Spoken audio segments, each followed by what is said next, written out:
নমস্কার। জানা অজানা তথ্য ইউটিউব চ্যানেলে আপনারা স্বাগত। জানা অজানা তথ্য ইউটিউব চ্যানেলে আমরা আপনাদেরকে নিয়মিত দেখাচ্ছি কলকাতা তথা পশ্চিমবঙ্গ তথা ভারতবর্ষের বিভিন্ন দর্শনীয় স্থান। সেই সব দর্শনীয় স্থান, যেসব দর্শনীয় স্থানের কোনো ঐতিহাসিক বা ভৌগোলিক বা সামাজিক বা রাজনৈতিক বা সাংস্কৃতিকভাবে তার কোনো মূল্য আছে, এই রকম কোনো দর্শনীয় স্থান যার হয়তো মূল্যায়ন হয়েছে বা হয়নি, বা সঠিক মূল্যায়ন হয়েছে বা হয়নি, এই ধরনের কোনো দর্শনীয় স্থানে আমরা আপনাদেরকে নিয়ে যাব এবং তার সঠিক জানা অজানা তথ্য আপনাদের সামনে আমরা তুলে ধরব। আজ আমরা আপনাদেরকে এমন একটি জায়গায় নিয়ে যাব, ভারতবর্ষের একটি বিখ্যাত নদী। এই নদীর সঙ্গে কিন্তু নাম জড়িয়ে রয়েছে আমাদের বাংলা সাহিত্যের একজন উজ্জ্বল জ্যোতিষ্কের। তিনি হচ্ছেন বিভূতিভূষণ বন্দ্যোপাধ্যায়। সে নদী সম্পর্কে আপনারা হয়তো অনেকেই জানেন বা অনেকেই জানেন না, বা হয়তো সবটা জানেন না। এই নদী সম্পর্কেই আজ আমরা আপনাদেরকে জানা অজানা তথ্য, সঠিক তথ্যটা তুলে ধরব। আসুন। সুবর্ণরেখা ভারতের বিখ্যাত নদ নদীগুলির মধ্যে একটি। রাঁচি জেলার নাগরা গ্রামের কাছে এর উৎপত্তি স্থল। হন্ড্রু জলপ্রপাতের সঙ্গে সুবর্ণরেখার নাম অঙ্গাঙ্গিভাবে জড়িয়ে রয়েছে।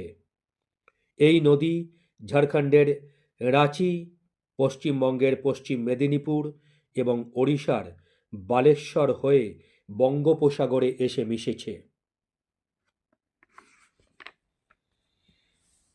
জামশেদপুরের খড়কাই নদী সুবর্ণরেখায় এসে পড়ে এক মহাসঙ্গমের সৃষ্টি করেছে। সুবর্ণরেখার উপনদীগুলি হল খড়কাই, কাঞ্চি, করকারি, রোড়ো, হারমু প্রভৃতি নদী। কথিত আছে এই নদীর সোনালি বালুকণার সঙ্গে মিশে রয়েছে সোনার গুঁড়ো। তাই সোনা অর্থাৎ সুবর্ণ, সেই থেকেই এই নদীর নামকরণ হয়েছে সুবর্ণরেখা। এবার বলে দিই যে কীভাবে যাবেন। এটা হচ্ছে ঝাড়খণ্ডের রাঁচি অঞ্চলের মধ্যেই পড়ে, রাঁচি জেলার মধ্যেই পড়ে। এই রাঁচি ঢোকার আগেই, ঝাড়খণ্ডে পৌঁছে গিয়ে রাঁচি ঢোকার আগেই এই এটা পড়ছে, এই সুবর্ণরেখা নদী। এটা খুব বিখ্যাত নদী।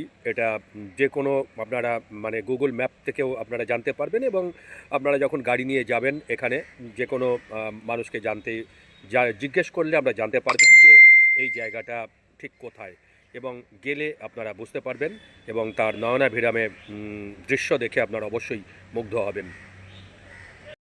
দেখলেন, আজ আমরা আপনাদেরকে দেখালাম সেই রাঁচির সেই বিখ্যাত নদী, সুবর্ণরেখা নদী।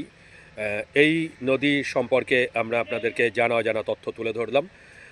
এইরকমই আমরা আগামী সপ্তাহে আরও করে একটি বিশেষ জায়গায় আপনাদেরকে নিয়ে যাব। ততক্ষণ আপনারা আমাদের সাথে থাকুন, পাশে থাকুন, ভালো থাকুন। ধন্যবাদ।